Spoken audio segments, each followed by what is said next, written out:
অনেকদিন আগে একটা বইতে পড়েছিলাম যে হযরত নবী সুলাইমান আলাইহিস সালামের দরবারে একজন লোক ঘুরছে, আর সেই লোকটা ঘুরতে ঘুরতে নবী সুলাইমানের কাছে যেয়ে বলছে, বলে হুজুর আমি এইখানে একজন লোককে দেখতে পাচ্ছি, লোকটার চেহারা অত্যন্ত ভয়ঙ্কর, তো ওই লোকটাকে আমার দেখে ভয় লাগছে, তা আপনি একটু বাতাসকে বলুন বাতাস আমাকে একটু উড়িয়ে নিয়ে ওই চীন দেশে দিয়ে আসুন। কোথায়? চীন দেশে। বাতাস ছিল নবী সুলাইমানের আজ্ঞাবাহ। সুবহানাল্লাহ। আল্লাহ বলেছেন কোরআন শরীফে, ওয়ালি সুলাইমানার রিহা গুদুহা শাহরুন ওয়া রাওয়াহুহা শাহরা। আমার আল্লাহ বলেছেন আমি আল্লাহ নবী সুলাইমানের জন্য বাতাসকে অনুগত বানিয়ে দিয়েছিলাম। তিনি একটা কাঠের উপরে বসতেন আর বাতাসকে বলতেন সকালবেলা নিয়ে চলে যেত 1 মাসের দূর রাস্তা উড়িয়ে, আবার সন্ধ্যাবেলা তিনি বাতাসকে বলতেন 1 মাসের দূর রাস্তা আবার নিয়ে চলে আসতেন।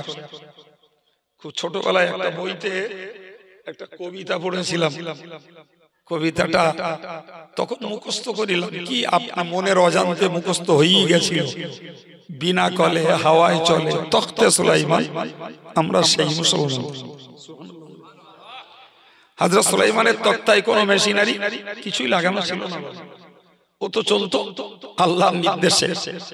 বাতাসকে আল্লাহ সুলাইমানের অনুগত বানিয়ে দিলেন, আর বাতাস সুলাইমান নির্দেশ দিলেই নিয়ে চলে যেত।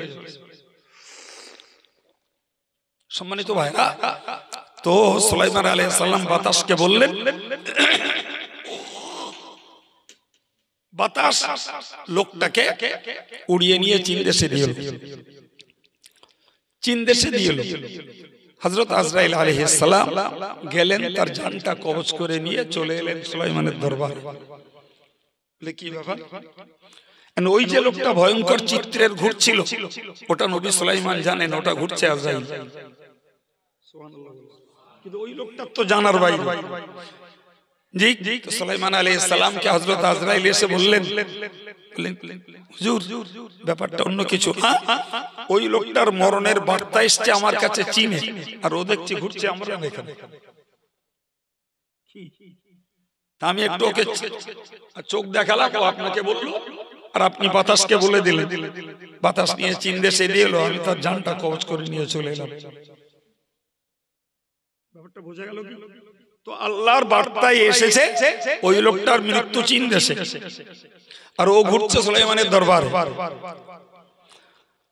জি, তো যথারীতি হযরত আজরাইল আলাইহিস সালাম তাকে একটু বিকট চেহারা দেখালেন। তিনি সুলাইমানের কাছে আবদার করলেন, সুলাইমান বাতাসকে নির্দেশ দিলেন, বাতাস তাকে উড়িয়ে চীন দেশে দিয়ে এলো। হযরত আজরাইল যে তার জানটাকে কবজ করে নিয়ে চলে এলেন। এটাই আল্লাহর খেলা, এটাই আল্লাহর খেলা। যেই ছোটবেলায় শুনতাম যার যেখানে মরণ হয় লা ভাড়া করে সেখানে যায়। লা মানে কি? আমরা ডাঙ্গার মানুষ তো লা বুঝি না। লা মানে নৌকা, লা মানে নৌকা। তো মরণ ওর, আর ও গাঁটির টাকা ভাড়া করে নৌকা যাবে। কোথায় যাচ্ছে?